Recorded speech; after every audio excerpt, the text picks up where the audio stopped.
পানি জীবাণুমুক্ত করার জন্য অতি বেগুনি রশ্মি একটি কার্যকরী পদ্ধতি।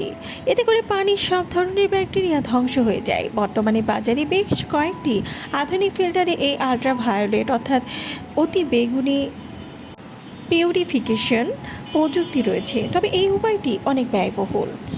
আয়োডিন আয়োডিনের মাধ্যমে 1 লিটার পানিতে 2% আয়োডিন দিয়ে পানি বিশুদ্ধ করা যায়, অথবা আয়োডিনের ট্যাবলেট 1 লিটার পানিতে 2টি বা ঘোলা পানি হলে 3টি দিয়ে বিশুদ্ধ করা যায়। তবে এই পদ্ধতি দক্ষ মানুষ ছাড়া করা যাবে না, কারণ আয়োডিনের মাত্রা ঠিক না থাকলে পানি বিশুদ্ধ হবে না। আয়োডিন পদ্ধতিতে বিশুদ্ধ করা পানি একটানা 3 সপ্তাহের বেশি সেবন করা যাবে না, কারণ এতে থাইরয়েড জনিত সমস্যা দেখা দিতে পারে।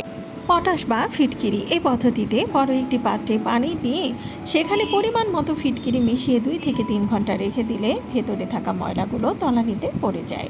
সৌর পদ্ধতি, যে সকল জায়গায় পানি পরিশোধিত করার অন্য কোনো উপায় নেই সেখানে প্রাথমিক অবস্থায় এই পদ্ধতি ব্যবহার করা যেতে পারে। তীব্র সূর্যের আলোতে পানি 6 ঘন্টা রেখে দিলে পানি বিশুদ্ধ হয়ে যায়। এতে পানিতে অবস্থিত ব্যাকটেরিয়া নষ্ট হয়ে যায়। ব্লিচিং পাউডার বা ক্লোরিন ট্যাবলেট, বন্যা দুর্গত এলাকায় সবচেয়ে সহজ পদ্ধতি হলো ক্লোরিন ট্যাবলেট দিয়ে পানি পরিশোধন করা। এই ট্যাবলেট জীবাণুনাশক হিসেবে কাজ করে। বাজারে ক্লোরিন ট্যাবলেট পাওয়া যায়। এর মাধ্যমে খুব সহজে অল্প সময়ে অনেক পানি বেশি পানি বিশুদ্ধ করা যায়। একটি ট্যাবলেট দিয়ে 3 লিটার পানি বিশুদ্ধ করা যায়। ব্লিচিং পাউডার 10 লিটার পানির মধ্যে দিতে হয় এবং 30 মিনিট পর উপরের পানি আরেকটি পাত্রে সংরক্ষণ করে ব্যবহার করতে হয়।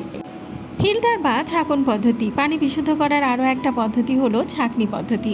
পানি ফুটানোর মাধ্যমে ক্ষতিকর জীবাণু দূর করা সম্ভব হলেও পুরোপুরি আশঙ্কা মুক্ত থাকতে এই পদ্ধতি ব্যবহার করা যেতে পারে।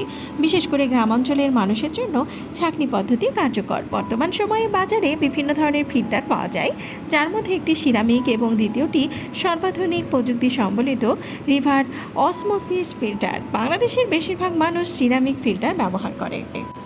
ফোটানো পদ্ধতি, পানি বিশুদ্ধ করার সবচেয়ে পুরাতন আর কার্যকরী পদ্ধতি ফোটানো। তবে পানি ফোটানো নিয়ে অনেক ভুল ধারণা রয়েছে। বিশ্ব স্বাস্থ্য সংস্থার মতে পানি 60 ডিগ্রি সেলসিয়াস বা তার চেয়ে বেশি তাপমাত্রায় 5 থেকে 25 মিনিট ধরে ফোটানো হলে এর মধ্যে থাকা জীবাণু, লার্ভা সহ সবই ধ্বংস হয়ে যায়। তারপর সেই পানি ঠান্ডা করে ছাঁকনি দিয়ে ছেঁকে পরিষ্কার পাত্রে ঢেকে সংরক্ষণ করতে হবে। পানি সংরক্ষণের ক্ষেত্রে প্লাস্টিকের পাত্রের পরিবর্তে কাঁচ অথবা স্টিলের পাত্র ব্যবহার করা ভালো। তবে ফোটানো পানি বেশি দিন রেখে দিলে তাতে জীবাণু আক্রমণের আশঙ্কা বেশি থাকে। ভিডিওটি ভালো লাগলে চ্যানেলটিকে সাবস্ক্রাইব করুন আর পাশে থাকা বেল আইকনে ক্লিক করে দিন, তাহলে পরবর্তী ভিডিও আপলোড করার সাথে সাথেই আপনার কাছে পৌঁছে যাবে।